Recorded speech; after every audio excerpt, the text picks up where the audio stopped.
Hey there. We have to talk about something very, very important, and that is the pelvic floor. It's something you'll hear me talk about a lot of in terms of abdominal stability, and it's shocking how little everyone actually knows about it. But not talking about this is leaving out an integral part of what stabilizes the entire body. So I'm going to show you exactly what it looks like.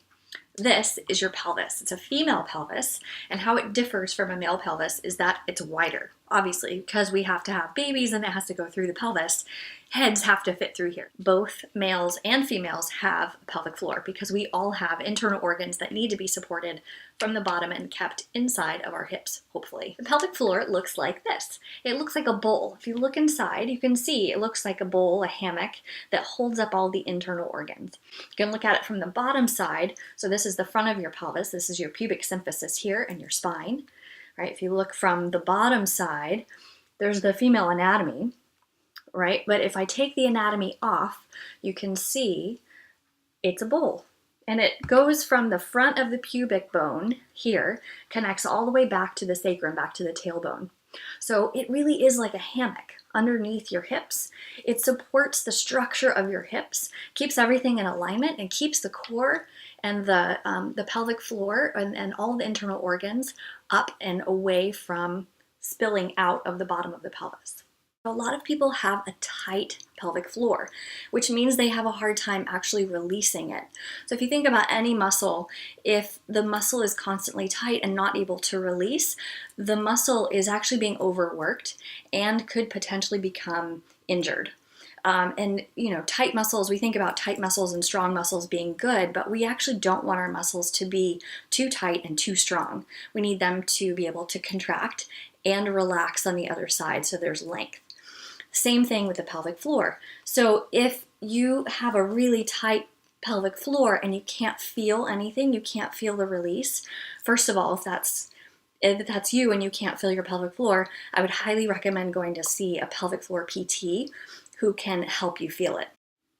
So I think there's a little confusion about what it actually means to lift the pelvic floor.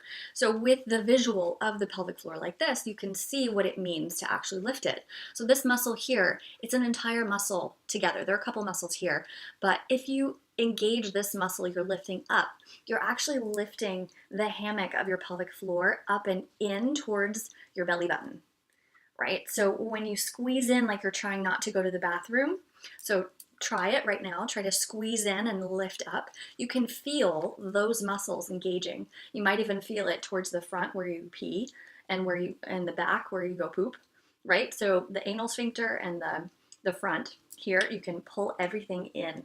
So it's all encompassing and it pulls everything towards the belly button. So I want you to feel the release and the contraction of the pelvic floor. So a little experiment here. I want you to stand on both feet. And then as you inhale, see if you can release the pelvic floor, let it drop down, release your glutes, just let it go. So you feel a heaviness almost in your pelvic floor. And then as you exhale, pull the pelvic floor up towards your belly button, like you're trying to avoid going to the bathroom, right? It's like a Kegel. And then as you inhale, release it back down again. See how low you can go. You're not bearing down, you're not pushing down, you're just releasing it. And then as you exhale, pull it back in again up towards the belly button. So we're engaging this muscle right here. So we're releasing it out and then exhaling and pulling it in, right? Releasing it out so it releases away from the pelvis, and then exhale and pulling it in so it pulls in as if you're trying to avoid going to the bathroom, right? So again, if you feel like you can't release it or you can't differentiate between those movements and it's really hard, I would definitely recommend going to see a pelvic floor PT so they can do some kind of internal work and help you get to feeling that because it's so important.